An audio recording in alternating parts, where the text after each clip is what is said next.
Hello, second standard subject English grammar. हमारा lesson number 11 can plus do ये हमने समझ लिया है। आपको शायद ये समझने में थोड़ा हार्ड लगा होगा, पर जैसे जैसे हम एक्सरसाइज करते जाएंगे थोड़ा आपको और समझ में आएगा। तो उसकी हम पहली एक्सरसाइज लेते हैं, वो है question 1। Fill in the blanks with the correct verbs in the following sentences. अब choose your answer from the verbs listed in the box. अब इस बॉक्स में जो आंसर लिखे हैं इसमें से करेक्ट आंसर का यानी कि सही आंसर का यूज़ करके हमको इस ब्लैंक में आंसर लिखने हैं। So our first blank is you dash the temperature of your body with a thermometer. फिर से you dash the temperature of your body with a thermometer. अब थर्मोमीटर में आपको बता दूं कि थर्मोमीटर क्या होता है। जब भी हमको बुखार आता है तो वो बुखार का टेम्परेचर है, यानी कि बुखार की वजह से हमको जो गर्म गर्म लगता है वो उसको बोलते हैं टेम्परेचर। क्या बोलते हैं? टेम्परेचर। हमारी बॉडी में कितनी गर्मी है वो चेक करने के लिए थर्मोमीटर।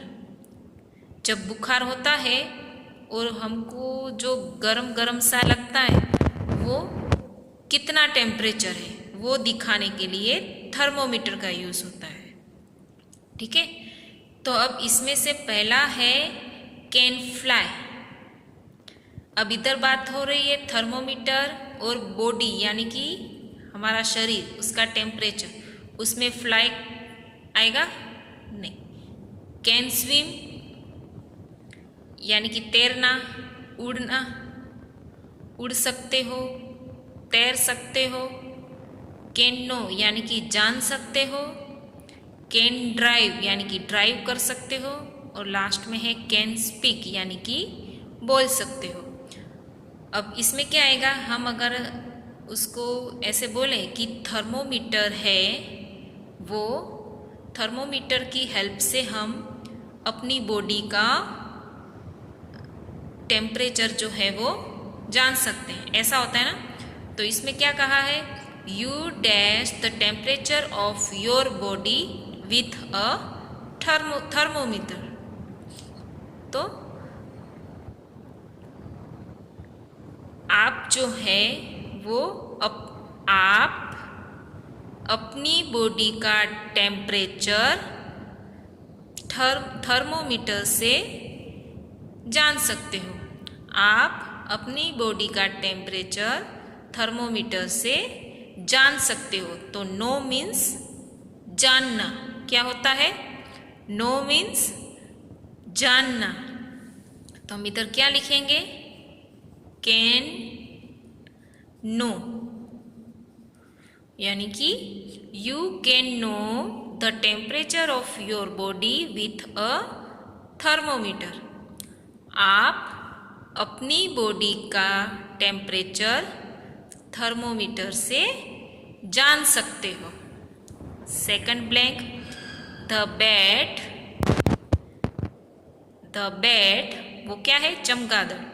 द बैट डैश तो it is not a bird. तो क्या कहा है? अब बैट है और बर्ड है ना। तो बर्ड में क्या आ सकता है? इसमें से फ्लाई, स्विम, ये तो आ गया, तो ये तो हम नहीं लिखेंगे। तो फ्लाई, स्विम, ड्राइव, स्पीक, कौन सा आएगा? बर्ड में fly. The bat can fly तो it is not a bird. अब ऐसा कहा है कि बैट जो है वो फ्लाई कर सकता है, जो कि वो बर्ड नहीं है,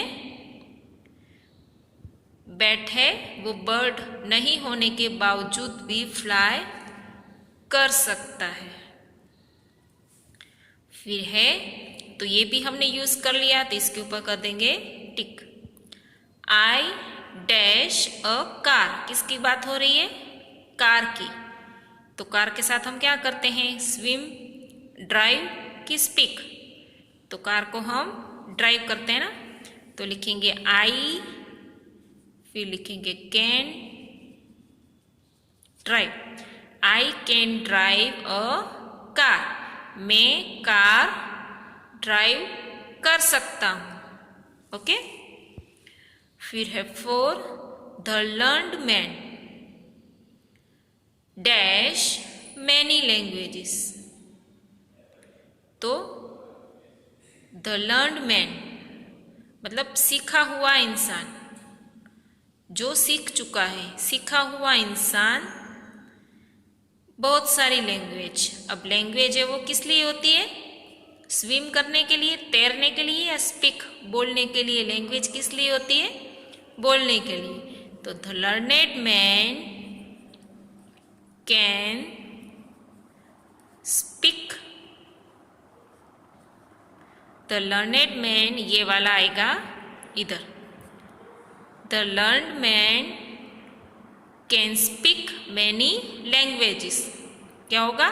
the learned man can speak many languages. अब जो सीखा हुआ होता है वही सारी लैंग्वेजेस बोल सकता है ना। जैसे कि अभी आप इंग्लिश सीख रहे हो, है ना, तब भी आप इंग्लिश बोल पाओगे। अब है 5 last, the dog dash in water. अब वाटर है तो क्या आएगा उसमें? क्या बचा हमारा? स्विम।